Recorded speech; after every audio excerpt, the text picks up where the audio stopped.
This is my student support system. Keep watching, keep learning.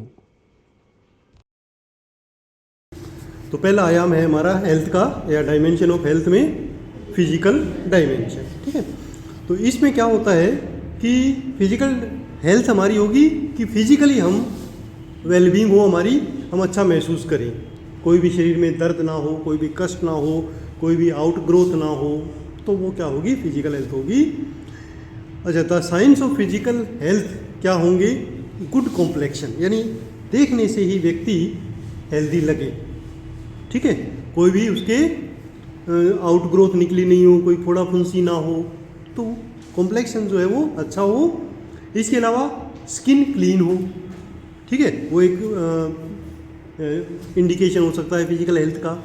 इसके अलावा bright eyes हो। ठीक है, आइज नॉर्मल हो, कोई भी उसके अंदर डिस्कलरेशन नहीं हो। ठीक है ना। इसके अलावा फर्म फ्लैश हो, लस्ट्रियस हेयर हो, मतलब जो बाल हैं वो भी चमकदार हों, और क्या हो, वो जो उसकी बॉडी बिल्ड है वो भी गठित हो, सुगठित हो, सुगढ़ हो। ठीक है ना, मतलब उसके जो मांसपेशियाँ हैं वो भी सुगढ़ हो, लटकी हुई नहीं हो, कमज़ोर नहीं हो, तो वो फिजिकली फिट माना जाएगा। इसके अलावा बहुत मोटा ना हो। ठीक है, स्वीट ब्रीथ हो, बदबू सांस में ना आए, गुड एपिटाइट हो, भूख उसको अच्छी लगे, साउंड स्लीप हो। ठीक है ना, नींद अच्छी आए, रेगुलर एक्टिविटी हो बाउल एंड ब्लैडर की। ठीक है ना, बाउल और ब्लैडर की एक्टिविटी मतलब कि जो यूरिन है उसको वो आराम से खुल के लगे, उसमें कोई दर्द वगैरह ना हो, जो कॉन्स्टिपेशन डायरिया वगैरह नहीं हो। बाउल साउंड मतलब बाउल एक्टिविटी नॉर्मल हो, टाइम से वो पोटी पास करे, तो वो क्या कह सकते हैं हम कि वो फिजिकली फिट है। ठीक है। अच्छा, फिजिकल डायमेंशन में हमने पहले भी डिस्कस किया था कि फिजिकल डायमेंशन भी क्यों एक रेंज है। ठीक है ना, कहाँ से, एक्सट्रीमली पुअर कंडीशन से लेके ऑप्टिमल हेल्थ तक, और ये हमेशा कम या ज़्यादा होती रहती है। पुअर हेल्थ से ऑप्टिमल हेल्थ तक हम पूरे दिन में पता नहीं कितनी बार मूव करते हैं। ठीक है, तो ये रेंज हमारी चलती रहती है। अच्छा, और कोई भी जो डिजीज़ हो जो फिजिकली हमें परेशान करती हो, दर्द देती हो, cancer, diabetes, cardiovascular illness, hypertension, ये जब इलनेस आती हैं तो व्यक्ति इस स्केल पर ऊपर से नीचे मूव करता है, चलता रहता है। ठीक है ना, तो ये फिक्स कंडीशन नहीं होके एक मूव करने वाली कंडीशन होती है। उसके बाद आता है हमारा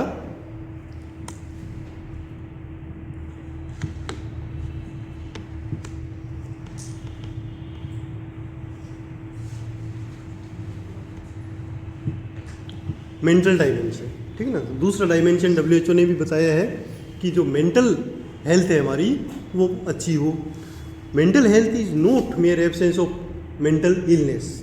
मेंटल हेल्थ में सिर्फ यही नहीं है कि मेंटली हम हेल्दी हों, मेंटल इलनेस हमारे या जो मानसिक बीमारियां हैं वो हमारे ऊपर नहीं आए, उससे जो पहले की कंडीशन है वो भी हमारी मेंटल हेल्थ को डिनोट करती है। ठीक है ना, किस टाइप की कंडीशन, जैसे किसी भी टाइप का स्ट्रेस, टेंशन, या कोई भी यदि मेंटल प्रॉब्लम आती है तो उसके प्रति हम कैसे रेस्पॉन्ड करते हैं। ठीक है ना, कोई भी घटना अगर होती है तो उसके प्रति हम कैसे रेस्पॉन्ड करते हैं, किस प्रकार हमारी मानसिक स्थिति होती है उस घटना के प्रति, वो भी क्या होता है आपका मेंटल हेल्थ का ही एक पार्ट होता है। ठीक है ना। More recently mental health has been defined as a state of balance between the individual and surrounding world. ठीक है, मेंटल हेल्थ को हम इस प्रकार भी परिभाषित कर सकते हैं कि एक व्यक्ति का अपने जो चारों तरफ वातावरण है उसके साथ कैसा सामंजस्य है, उसी को हम मेंटल हेल्थ कह सकते हैं। और वो किसी भी टाइप का हो सकता है। ठीक है ना, किसी पड़ोसी के साथ रिलेशन, परिवार के साथ रिलेशन, सोसाइटी के साथ रिलेशन। ठीक है ना, वो सब जो उसकी सामंजस्य है वो अगर अच्छा है तो मेंटल हेल्थ है, और वो अच्छा नहीं है तो मेंटली इलनेस मानी जाएगी। चाहे उसके अंदर मेंटल इलनेस या जो मानसिक बीमारी है उनके लक्षण ना हो, बट वो एडजस्टेड नहीं है तो इसका मतलब वो मेंटली हेल्दी प्रॉपर नहीं है। ठीक है ना। अच्छा, मेंटल हेल्थ में हम ये भी एक छोटा सा कई बार क्वेश्चन इसमें पूछ लेते हैं प्रैक्टिकली कि माइंड और बॉडी की जो स्थिति है वो इंटर रिलेटेड है, ठीक है ना। अगर मान लो हमारे जो माइंड है या जो मेंटल हेल्थ है वो डिविएटेड है, हम स्ट्रेस में हैं, ओवर थिंकिंग है, तो वो अल्टीमेटली फिजिकल हेल्थ को भी हमारा प्रभावित कर सकता है, ठीक है ना।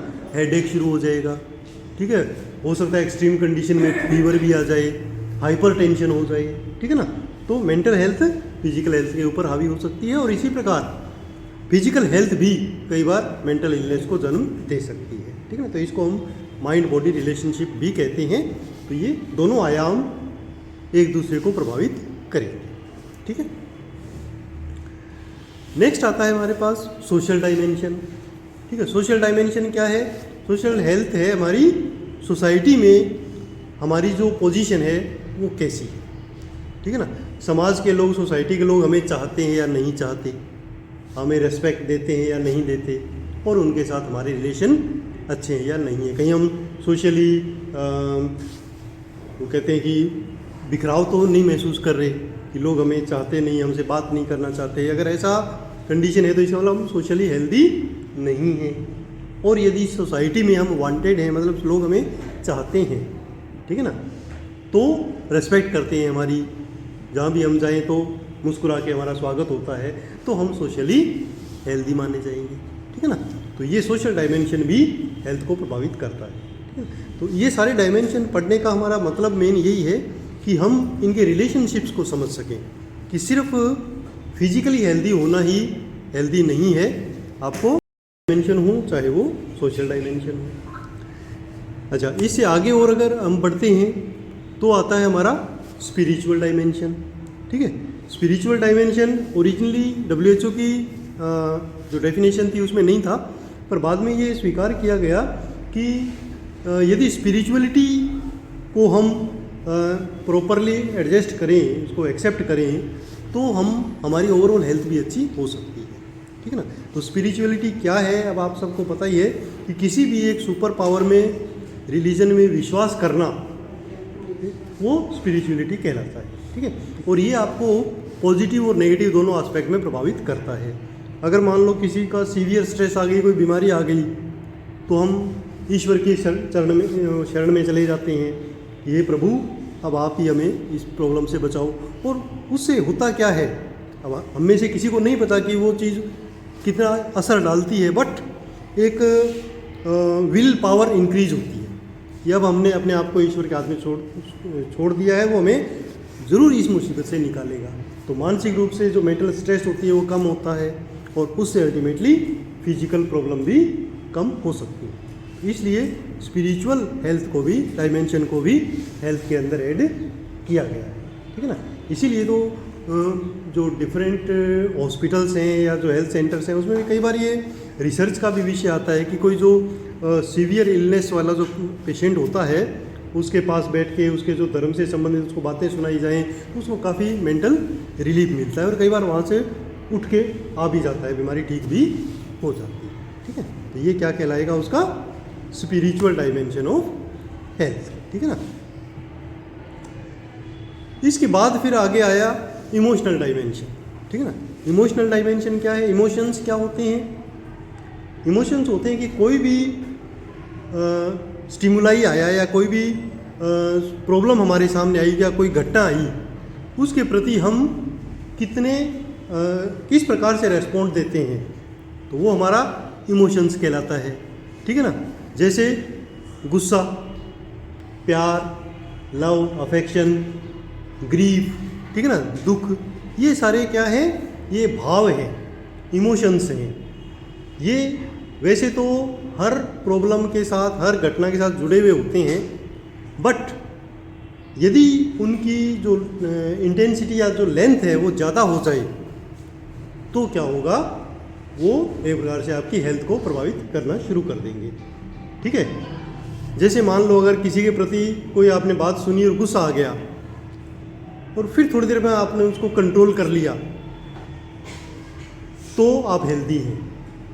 बट अगर आपके वो दिमाग में बात घुस गई कि उस व्यक्ति को, वो तो जब भी सामने दिखेगा मेरे को गुस्सा आएगा ही आएगा, ठीक है ना, तो फिर वो आपका एक प्रकार से जो हेल्थ है वो प्रॉपर नहीं है, डाउन।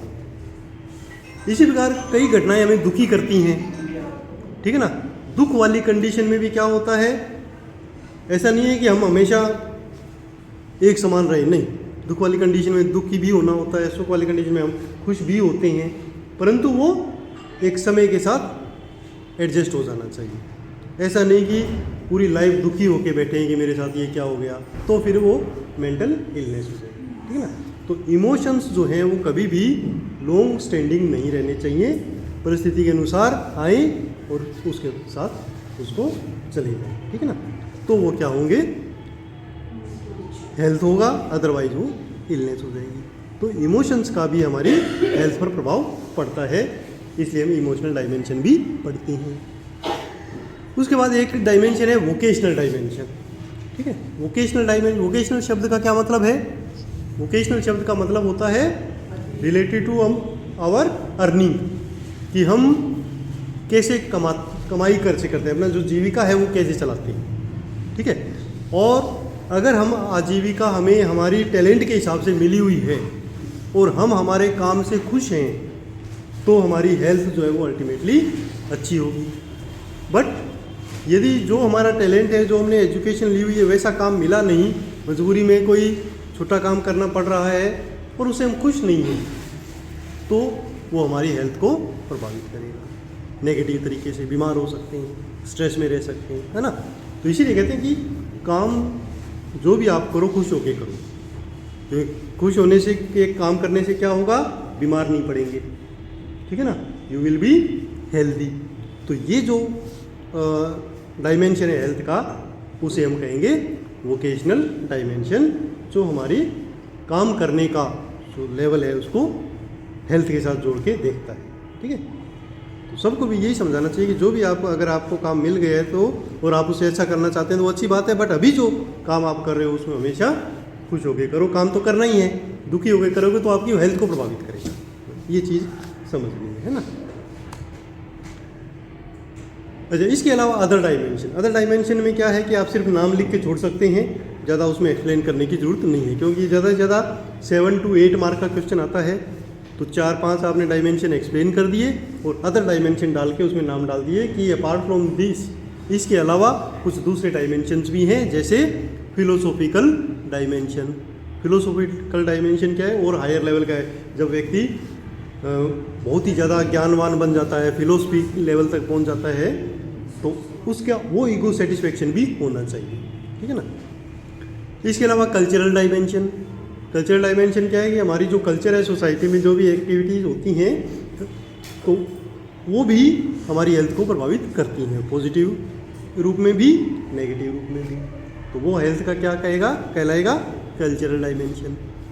इसी प्रकार सोशियो इकोनॉमिक डायमेंशन, सोसाइटी की और जो हमारे इंडिविजुअल की जो इकोनॉमिक कंडीशन है या जो सोशल कंडीशन है, वो भी उसके हेल्थ को प्रभावित करेगी, तो वो क्या होगी, उसकी सोशियो इकोनॉमिक डायमेंशन।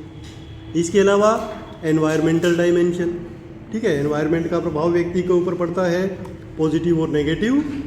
इसके अलावा educational dimension, nutritional dimension, curative dimension, preventive dimension, ये इनके नाम My लिख के student आप support system. Keep watching, keep learning.